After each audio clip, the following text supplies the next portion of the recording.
O negócio é o seguinte, mano a mano de Botafogo, Flamengo, Fluminense e Palmeiras. Sim, os 4 times que estão jogando o Mundial de Clubes lá nos Estados Unidos. Eu tenho aqui as escalações bases de cada time e eu vou escolher o melhor jogador de cada posição. Só que além de eu escolher o melhor jogador de cada posição, eu também vou ranquear esses 4 jogadores, do melhor pro que eu acho pior, tá? E vai ter uma pontuaçãozinha para cada time. E como é que vai funcionar essa pontuação?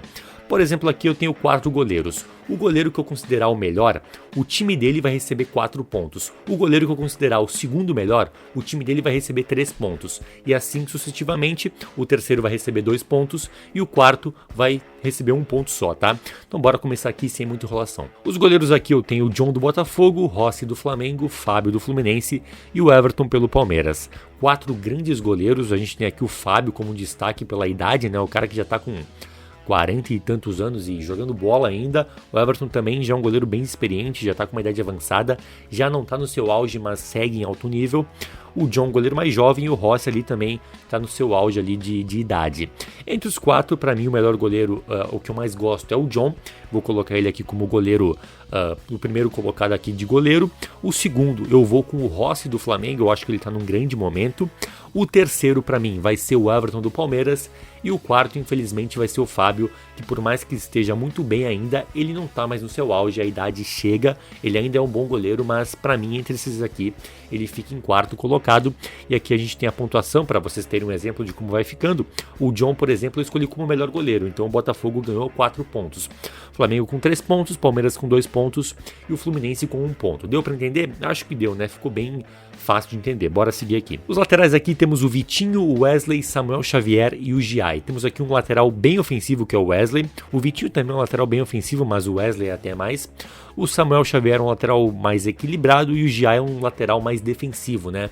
Eu já falei várias vezes que ele vai virar zagueiro ainda, porque ele tem todas as ferramentas para ser um bom zagueiro, porque como ele não tem muita virtude técnica e ele tem muita virtude defensiva, eu acho que como um zagueiro ali ele ia desempenhar melhor, tá? Entre os 4 aqui para mim, o melhor ainda é o Wesley, porque para mim o vigor dele e a capacidade ofensiva é algo que eu gosto muito, então para mim ele vai ser o meu lateral direito. Em segundo aqui eu vou colocar o Samuel Xavier, eu gosto dele, eu sei que tem parte da torcida do Fluminense que taca hate, mas eu acho ele um bom lateral, vai ser pra mim aqui o medalha de prata. O terceiro aqui eu vou com o Giai, porque ele tá num bom momento e defensivamente ele é muito sólido, e o Vitinho aqui vai acabar sendo o quarto lateral. Zagueiros aqui temos o jovem Jair do Botafogo, Léo Ortiz, Thiago Silva, né, veterano também, time do Fluminense com vários veteranos, e o Gustavo Gomes aqui. Aqui a gente tem 2 destaques aqui principais que estão jogando muita bola, que é o Gustavo Gomes e o Léo Ortiz. O Thiago Silva é um destaque pela questão técnica e pela questão da história, mas já não está no seu auge, não está no seu melhor momento. E o Jair é um zagueiro muito promissor, tá bem, mas vai explodir ainda, vai crescer ainda mais. Para mim a disputa aqui fica entre Gustavo Gomes e Léo Ortiz. E para mim o Gustavo Gomes retomou o futebol que ele apresentou já no seu auge, tá jogando muita bola e para mim vai ser aqui o meu zagueiro principal, tá? Eu vou dar aqui o segundo lugar pro Léo Ortiz, o terceiro vai ser o Thiago Silva e o quarto colocado vai ser o Jair, mas é uma disputa nivelada muito por cima, são 4 grandes zagueiros. Deu azar aqui o Jair de bater de frente com esses monstros, mas também é um bom zagueiro. O lado esquerdo da zaga temos aqui o Barbosa, o Léo Pereira, o Freitas e o Murilo. A gente pode ver de cara que essa disputa aqui é no nível mais baixo, mas mesmo assim a gente tem 2 zagueiros de bom destaque, que é o caso do Barbosa e do Murilo.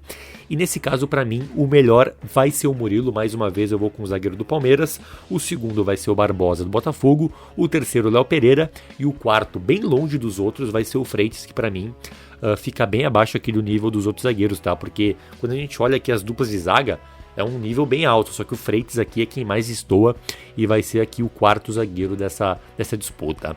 Lateral esquerdo aqui temos bons nomes aqui como o Alex Telles, Alexandre, o Piquerez, e temos o René, que é um jogador bem limitado, que até faz ali um feijão com arroz, mas fica bem abaixo aqui também da disputa. O Fluminense aqui nesse lado esquerdo da defesa fica bem aquém do resto das equipes, né? Para mim o melhor aqui ainda é o Alexandre, eu gosto muito da solidez defensiva dele, eu acho que é um jogador muito inteligente para jogar, gosto muito, vou colocar ele aqui em primeiro. Segundo lugar, é uma boa disputa, mas eu vou com o Piquerez porque eu acho que ele entrega mais intensidade, Por mais que o Alex Telles tenha mais qualidade técnica, eu acho que o Piquerez hoje ele é mais completo, tem mais intensidade e tem aparecido mais, tem jogado mais. Eu vou com o Piquerez em segundo, Alex Telles completando o pódio e o René obviamente vai ser o quarto colocado. Eu não posso falar de futebol sem citar a KTO, a melhor casa de apostas do Brasil, que tá com uma promoção bem legal, cara, é a Liga do Milhão. E como é que funciona? A gente pode ver aqui que a KTO tá distribuindo prêmios todos os meses. E como é que funciona a premiação? Do primeiro até os 500 primeiros colocados vão ganhar prêmios todos os meses. A gente pode ver aqui, por exemplo, o primeiro lugar do mês ganha R$5.000 em apostas grátis. Do segundo ao quinto lugar ganha R$2.500 e isso vai até os 500 primeiros colocados no ranking mensal que a KTO faz. E como é que funciona esse ranking? Toda aposta que tu ganhar pela KTO e tiver pelo menos 1.30 de odd e pelo menos R$5 apostados, a odd que tem nessa aposta vai ser somada num ranking mensal e se tu tiver nas 500 primeiras posições desse ranking, tu vai ganhar aqui a premiação. E para participar é bem fácil, tu só precisa se registrar na KTO e dar aqui o aceito aqui nessa caixinha que tu já está participando, odd de 1,30, pelo menos R$5 apostados e toda aposta que tu ganhar, a odd vai ser computada nesse ranking. Mas lembra que tu só pode jogar se tu tiver mais de 18 anos e joga com responsabilidade, tá bom? Bora seguir com o vídeo. Abrindo meio campo aqui, temos a disputa dos pitbulls das equipes, né? Os volantes de marcação. Temos aqui o Gregory, o Pulgar, o Martinelli e o Aníbal Moreno. Uma disputa interessante. Para mim aqui o melhor hoje jogando é o chileno Pulgar do Flamengo. Eu acho que ele tá jogando muita bola, tem carregado o piano nesse time do Flamengo, que é um time que joga com bastante jogadores de vocação ofensiva, então ele acaba sendo o único cara ali do meio campo que tem mais essa marcação. Agora o Jorginho ajuda um pouco mais, mas é ele quem estava carregando o piano. Para mim vai ser o primeiro, o Gregory vai ser o segundo, que para mim, ano passado, se eu fizesse esse mano a mano, o Gregory seria o primeiro, mas eu acho que esse ano ele segue jogando muito bem, mas pra mim o Pulgar tá jogando até mais, mas o Gregory também é um grande marcador, vai ficar aqui em segundo. Aqui a terceira posição, eu tô na dúvida aqui, cara, eu gosto muito dos dois jogadores, tá? Porém eu acho que o Martinelli tem mais qualidade na saída de bola, eu acho que é um jogador bem subestimado, eu gosto dele, eu acho que é um cara jovem também, tem potencial ainda, eu acho que logo ele vai partir para o mercado europeu, porque para mim tem muito talento, muita qualidade, gosto do Aníbal, mas eu vou com o Martinelli em terceiro e o Aníbal vai ficar aqui em quarto. O camisa 8 aqui da nossa equipe, mais uma posição de muita qualidade aqui, a gente pode ver aqui Marlon Freitas, Jorginho, Hércules e Richard Rios. Né, aqui a gente já pode ver de cara que, por mais que eu goste do Hércules, acho ele bom jogador, um cara com bastante intensidade, vai acabar sobrando para ele esse quarto lugar. Né? Para mim o primeiro hoje é o Richard Rios, tá? Eu acho que ele tem até menos qualidade técnica que o Marlon Freitas e o Jorginho, porém a capacidade física dele, de intensidade, de vai e vem, é um cara que tem vocação ofensiva, né? Como ele veio do futsal, ele tem recurso técnico para arrastar, para conduzir bola, ele chega bem na frente, para mim tá jogando muita bola, não à toa que tá despertando interesse do Atlético de Madrid, de outros clubes europeus. Obviamente vai ir para o mercado europeu e o Palmeiras vai ganhar muito dinheiro de novo. Então Richard Rios aqui o primeiro. O segundo colocado aqui é um bom duelo, cara. Gosto muito do Marlon Freitas, gosto muito do Jorginho. Cara, eu vou acabar indo com o Jorginho, tá? Porque por mais que o Marlon Freitas esteja jogando muito bem, o Jorginho se destacou no futebol de alto nível. O cara foi top 3 de bola de ouro, né? A gente viu já na estreia do Flamengo no Mundial que ele é diferente. Eu vou de Jorginho aqui na segunda posição. Marlon Freitas, que joga muito, sou muito fã, gosto muito. Tem uma bola longa, muito diferenciada. Um cara que tem qualidade técnica, mas para mim aqui vai ficar em terceiro. E como eu falei, o Hércules vai ser o quarto colocado. Agora vamos aqui com os camisas 10 da equipe, né? Tem o Nonato ali de intruso, mas para conseguir encaixar aqui eu acabei colocando ele ali, porque ele acabou sendo titular na estreia do Fluminense no Mundial. Savarino, Arrascaeta, Nonato e Rafael Veiga, que foi reserva no primeiro jogo, mas nesse segundo jogo que acabou agora há pouco, ele foi titular, né? Acabou levando um susto, ia ser expulso, mas acabou sendo só amarelo. Para mim, dos quatro, o melhor hoje é o Arrascaeta, um cara que tá iluminado, tá fazendo gol atrás de gol. É o momento mais goleador dele na carreira, um cara que tem muita qualidade técnica. E dos quatro aqui, para mim é o que tem mais poder de decisão, mais poder de fogo, mais refino técnico, então aqui para mim vai ser o primeiro. O segundo, eu vou com o Savarino. Eu acho que o Veiga é até mais jogador, ou foi mais jogador, mas pelo momento o Savarino, se eu for pegar um recorte dos últimos 6, 12 meses, o Savarino tá jogando mais bola, né? Um caso curioso também era um atacante de beirada, incisivo, agressivo e acabou virando um meio-campista mais cerebral, mas que também segue tendo o 1 contra 1, segue tendo o drible. Jogadoraço, gosto muito do Savarino, o segundo colocado aqui. O terceiro vai ser o Veiga, que tá voltando de lesão, mas ainda vai precisar de um tempo para recuperar o futebol que ele já apresentou, mas mesmo assim ele fica na frente do Nonato, que vai ser o quarto jogador aqui. Agora aqui a gente tem os jogadores que jogam mais aberto pela direita. Temos aqui o Arthur, o Gerson, que com o Felipe Luiz joga mais adiantado, então por isso que ele tá batendo de frente com os atacantes aqui, Canóbio e o Estevão. Para mim aqui o melhor disparado é o Estevão, para mim é o cara mais refinado, é o que mais tem potencial, o que mais tem recurso. O Gerson talvez seja um jogador mais pronto, mas o Estevão para mim ele é mais diferente. Quando ele tá bem ele desequilibra mais, então para mim ele vai ser o primeiro. O segundo vai ser o Gerson, né, que é um jogadoraço também, é um jogador mais polivalente, que cumpre várias funções ali no meio campo, gosto muito, né, tá meio em litígio agora com a torcida porque tem a saída pro futebol russo, mas é um jogadoraço, vai ser o segundo colocado. Arthur, pra mim vai ser o terceiro, que é um jogador que é 8 ou 80, tem jogo que ele vai bem, tem jogo que ele vai muito mal, mas é um jogador que tem intensidade, tem uma perna esquerda ali que ele incomoda, ele tem um contra um, que também é chatinho ali para o marcador enfrentar, vou colocar ele aqui em terceiro.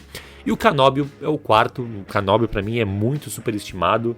Né, se o Canóbio fosse brasileiro e não tivesse aquela pinta que ele tem, né, de ser cabeludo, né, loiro, uruguaio, cabeludo, estilo Forlan, isso joga ele muito pra cima, cara. Se ele fosse brasileiro e se chamasse, sei lá, Vanderlei, Gil Vansley, ele ia estar jogando no CRB, cara, porque ele só é esforçado, porque tecnicamente ele briga com a bola e ele também é bem burrinho pra jogar, tomadas de decisões bem equivocadas.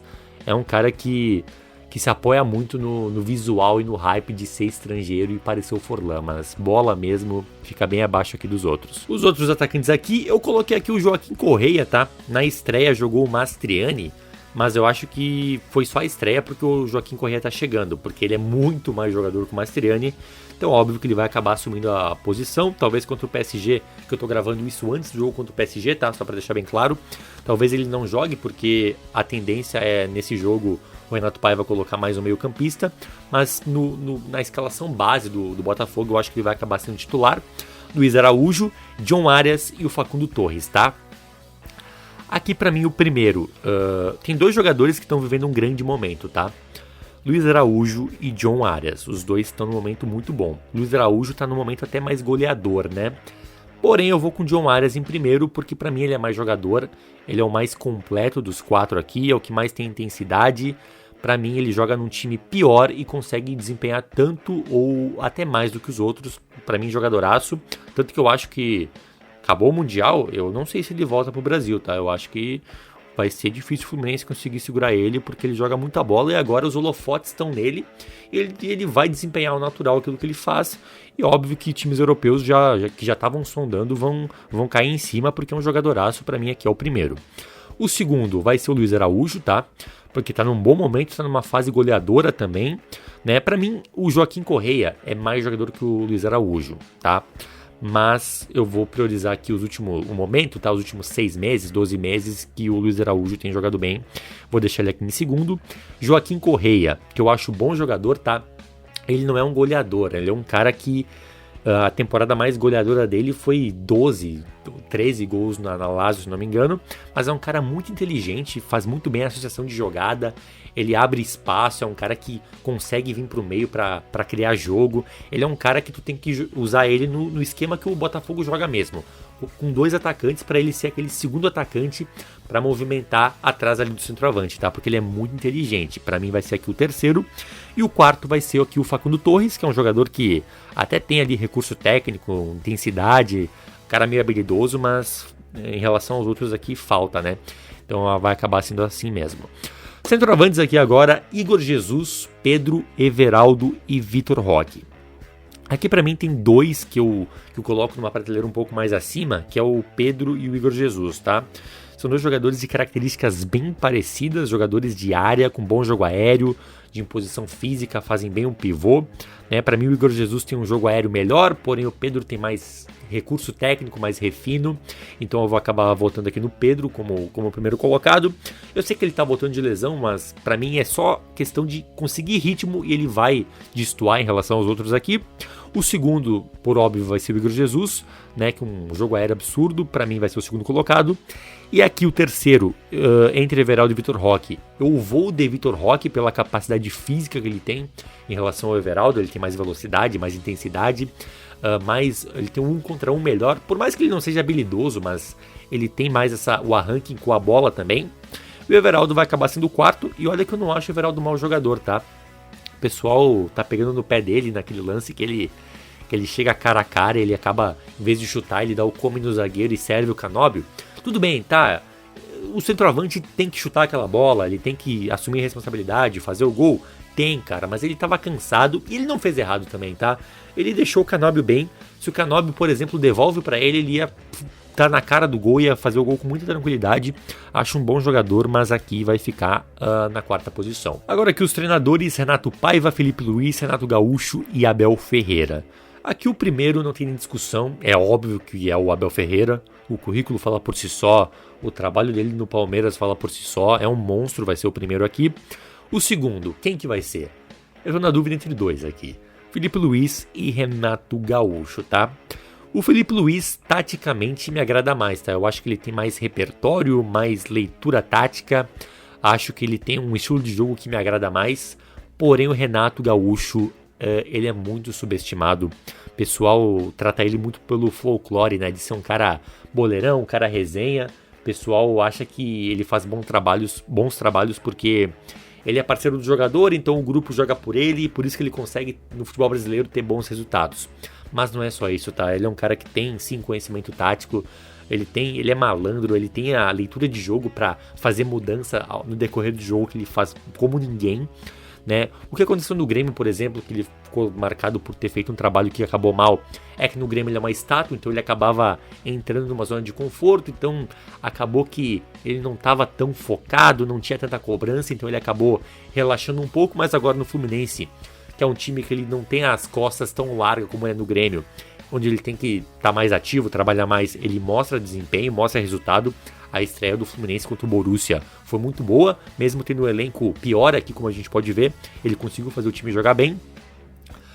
Porém, eu vou pesar aqui na balança o momento dos últimos anos aqui, eu vou acabar indo com o Felipe Luiz, tá? Eu sei que o Renato Gaúcho tem um currículo talvez mais vencedor, mas o último título grande dele foi em 2017 a Libertadores, tá? Depois disso ele não teve nenhum trabalho de bom desempenho, ele teve um ano lá no Grêmio mais ou menos, com o Flamengo ele foi finalista, onde o Flamengo jogou bem com ele, mas eu acho que acabou faltando um pouco ali. Teve um trabalho horroroso no Grêmio no passado, então por isso eu vou acabar votando no Felipe Luiz, e como eu falei, o estilo de jogo me agrada mais, tá? Mas não podemos subestimar o Renato Portaluppi, que vai ser o terceiro aqui pra mim, obviamente.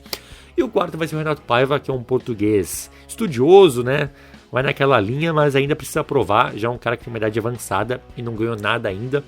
Então, e o trabalho dele atual no Botafogo também não é de encher os olhos, então vai acabar sendo aqui o quarto treinador. E a gente pode ver aqui como que ficou a pontuação. Flamengo liderando aqui com 40 pontos, Palmeiras em segundo aqui com 36 pontos, Botafogo com 27 pontos, também não ficou tão atrás, mas o Fluminense aqui a gente pode ver que ficou bem descolado aqui do resto, só 17 pontos, né? O único que ganhou aqui do Fluminense foi o John Arias, que realmente é um jogadoraço, mas aqui a gente pode ter uma noção de realmente como o elenco do Fluminense tá um pouco abaixo aqui em relação aos outros, tá? Revisando aqui como que ficou a escalação, ó: John no gol, Wesley na lateral direita, Gustavo Gomes, Murilo, Alexandro, meio campo com Pulgar, Richard Rios e Arrascaeta, e o ataque Estevão, Arias e Pedro. Esse foi o vídeo. Se tu gostou, se inscreve no canal, comente o que tu achou, dá o like no vídeo e tamo junto, até a próxima, valeu!